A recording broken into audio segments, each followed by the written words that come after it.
Assalamualaikum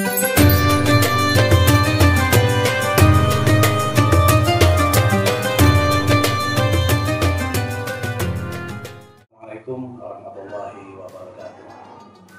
Innal hamdalillah nahmaduhu wa nasta'inuhu wa nastaghfiruh wa na'udzu billahi min shururi anfusina wa sayyiati a'malina. May yahdihillahu fala mudilla lahu wa may yudlil fala hadiya lahu.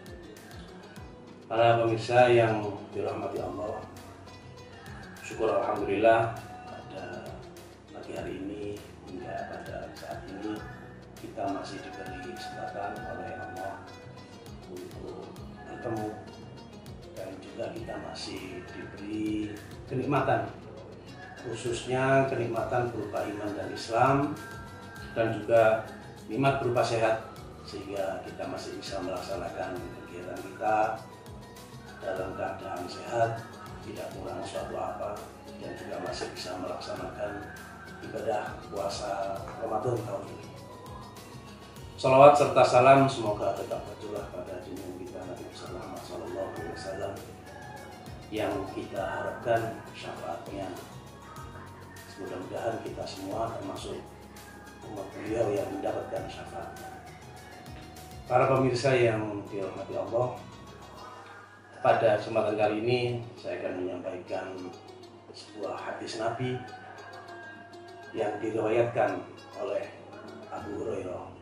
An Abi Hurairah radhiyallahu anhu qala Rasulullah sallallahu alaihi wasallam, kullu amali ibni Adam yudha'afu al-hasanah 10 amsalha ila 700 dhifin.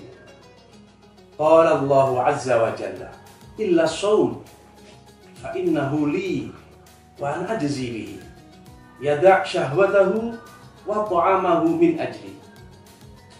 Artinya kurang lebih dari sahabat Abu Hurairah radhiyallahu anhu, Rasulullah sallallahu alaihi wasallam bersabda, setiap amalan kebaikan dari anak Adam akan dilipat gandakan menjadi 10 hingga 700 kali dari kebaikan yang semisalnya. Kemudian Allah azza wa jalla berfirman, yang artinya kecuali puasa, amalan tersebut, maka puasa itu adalah untukku. Puasa itu punyaku, dan aku sendiri yang akan membalasnya, karena dia telah meninggalkan syahwatnya dan makanannya demi aku. Hadirin, maaf para pemirsa yang dirahmati Allah, apa pelajaran yang bisa kita ambil dari hadis di atas? Yang pertama, bahwa Allah Subhanahu wa Ta'ala, Sang Maha Pencipta, Sang Pemilik segala, itu adalah Zat yang maha murah, Zat yang maha pemberi. Bagaimana bahwa semua amalan kita, semua amal manusia, semua amalan anak Adam itu akan dilipat gandakan kebaikannya, dilipat gandakan pahalanya. Setiap amal kebaikan seperti yang disebutkan di hadis tersebut dilipat gandakan menjadi 10, bahkan bisa dari 20, 30 sampai 700. Demikian pemurahnya Allah Subhanahu wa Ta'ala kepada kita. Yang kedua, untuk puasa, amalan puasa tidak dilipat gandakan seperti itu. Tetapi apa? Amalan puasa bahkan disebutkan tidak dilipat gandakan sampai 700. Tetapi apa? Lipat ganda untuk amalan puasa adalah tidak terkira. Unlimited kalau bahasanya sekarang itu. Jadi berapa kali lipat pahala puasa yang nanti akan diberikan Allah kepada hambanya yang mau berpuasa, itu tidak bisa dihitung. Wa ana ajzi bihi, dan aku yang akan membalasnya. Amalan ibadah puasa adalah amalan yang khusus. Dalam riwayat lain disebutkan bahwa setiap amalan manusia adalah untuknya sendiri, untuk manusia itu sendiri, kecuali puasa. Amalan puasa adalah untukku, begitu firman Allah. Riwayat ini menunjukkan bahwa setiap amal manusia adalah untuk manusia itu sendiri. Bisa dirasakan sendiri manfaatnya ataupun balasannya. Sedangkan amalan puasa adalah khusus untuk Allah. Allah sendiri yang menisbahkan amalan tersebut kepada Tuhannya. Dan ini ada beberapa alasan untuk itu.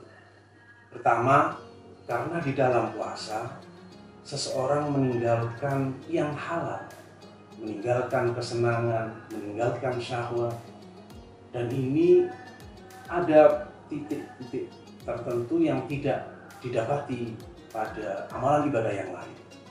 Dalam ibadah haji, ketika memakai ihram memang ada perintah untuk meninggalkan syahwat, termasuk hal-hal lain yang biasanya dihalalkan. Namun bentuk kesenangan lainnya ketika beribadah atau ketika menggunakan kain ihram masih ada.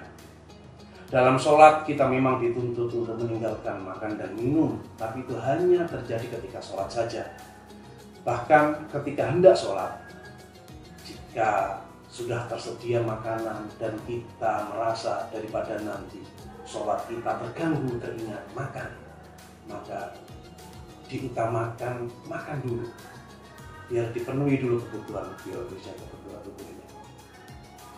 Jadi amalan puasa ada bentuk yang meninggalkan sesuatu yang halal demi apa? Demi ridho Allah semata. Dan amalan puasa tidak bisa diketahui oleh orang lain. Siapa saja bisa mengaku berpuasa ketika orang lain melihatnya tidak makan, tidak minum. Tetapi apakah dia benar-benar berpuasa atau tidak, hanya dirinya dan Allah yang tahu.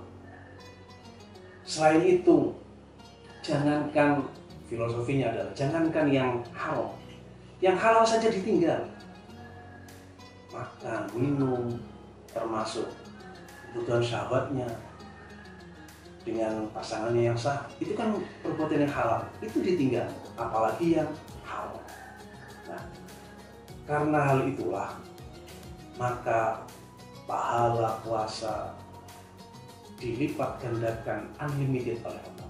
Para pemirsa yang dirahmati Allah, selanjutnya puasa adalah rahasia antara seorang hamba dengan Rabb-nya, dengan Allah, Tuhan semesta alam.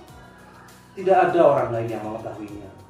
Amalan puasa berawal dari niat yang hanya untuk mengharap ridha Allah. Apabila masih ada niat puasa karena niat yang lain selain pada Allah, betapa ruginya. Betapa ruginya kita sudah sekian jam tidak makan, tidak minum, menahan lapar dan dahaga, tapi nanti tidak mendapat apa-apa. Dari dua hal tersebut, Allah Subhanahu wa Ta'ala menyandarkan amalan puasa menjadi li, as-shaumu li, ya, seperti itu.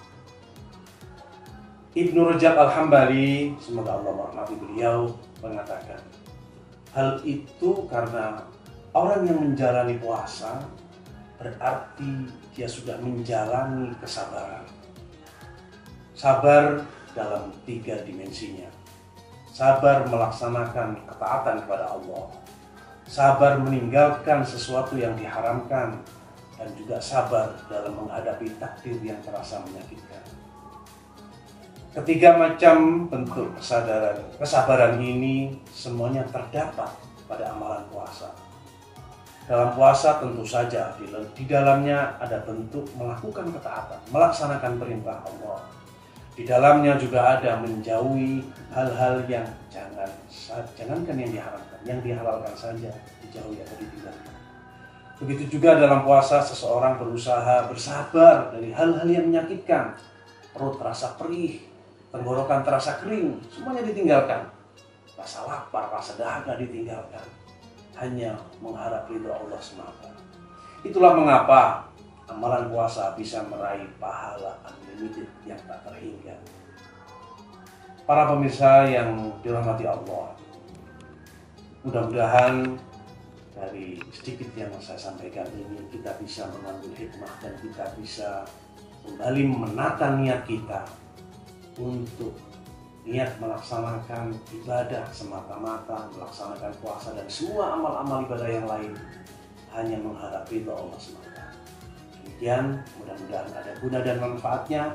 Kurang lebihnya mohon maaf yang sebesar-besarnya. Wallahu waliyul taufiq. Wassalamualaikum warahmatullahi wabarakatuh.